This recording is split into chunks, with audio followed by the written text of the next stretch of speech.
long time ago. 이 정도 영어 되죠? I decided my future. So I entered the high school and I read the book and acted 이것저것.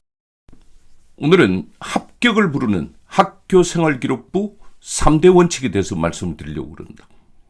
첫째, 진로의 방향성과 타이밍을 잡으라는 거죠. 결국은요, 영어 한마디 할게요.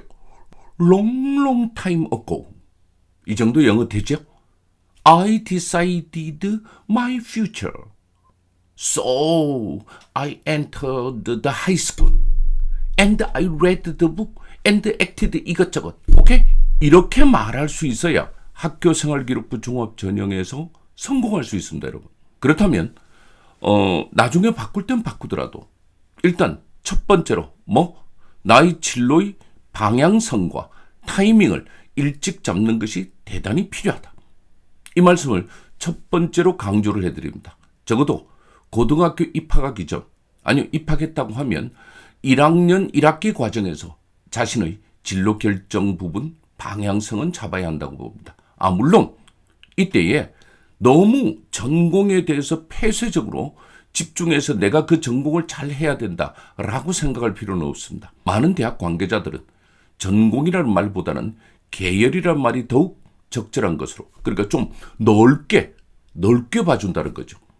그래서 생명공학과 가겠다고 하는 아이가 화학공학과 가는 그러한 부분은 전혀 문제가 되지 않습니다. 따라서 전공 적합성에 대한 너무 힘들어하지 마시고요. 폭넓은 계열 적합성을 찾아가는 것이 중요하다고 봅니다. 그 다음 두 번째로는요, 학교생활기록부는 선생님이 써주시는 것이 아니라는 점이에요. 많은 부모님들은 나중에 졸업한 후에 아이의 학교생활기록부를 보고 선생님이 잘 안 써주셨다 이런 말을 하는데요. 정확하게 말씀드리면요, 선생님이 써줄 거리를 아이가 행동하지 않았거나 보고서 제출을 하지 않은 것입니다. 여러분, 선생님은 신이 아닙니다. 그래서 제가 드리고 싶은 말씀은 뭐냐고 하면요, 학교에서 1학기 6월 말쯤, 2학기는 11월 말쯤이 되면 추가로 학교생활기록에 낼 수 있는 자료를 내라고 합니다.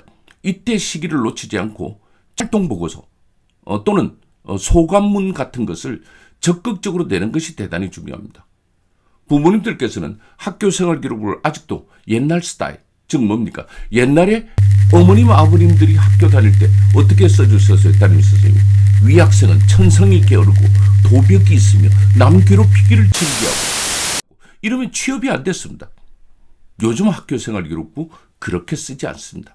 반드시 팩트 중심의 구체적인 관찰 내용, 그리고 평가 부분을 곁들인 담임 선생님의 의견 제시 부분이 수록이 되고, 교과 선생님도 마찬가지란 말씀을 여러분들에게 드립니다. 세 번째는요, 1학년과 2학년에 시기적으로 더욱 집중하라는 것입니다.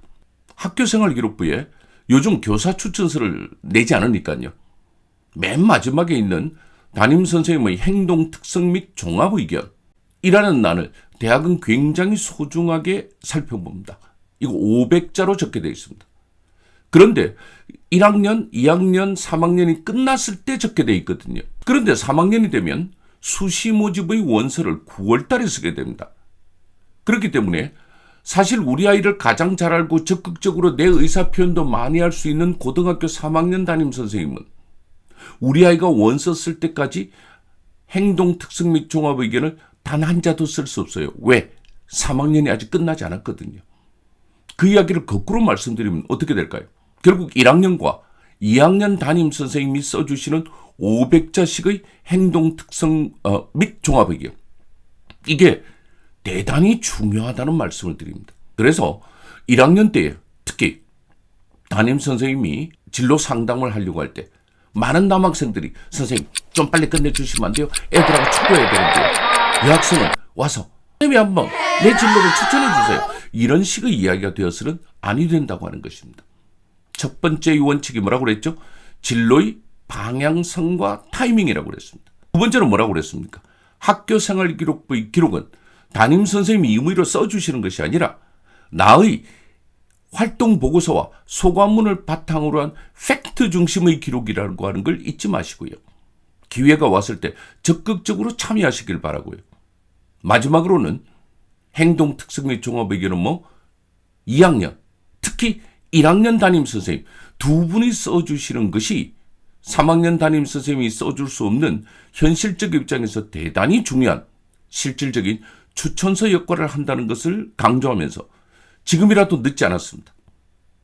이 시기를 놓치지 마시고 특히 아직도 고3이 되지 않았다면 2학년 담임 선생님과 고1이라면 1학년 담임 선생님과의 구체적인 답 내용과 그리고 자신의 희망 그리고 진로의 계열과 방향성 부분을 말씀드리는 것이 소중하고 그것이 바탕이 되어서 나의 행동 특성 및 종합 의견이라고 하는 기록란이 꽉꽉 채워질 수 있도록 노력해 주시기를 바랍니다.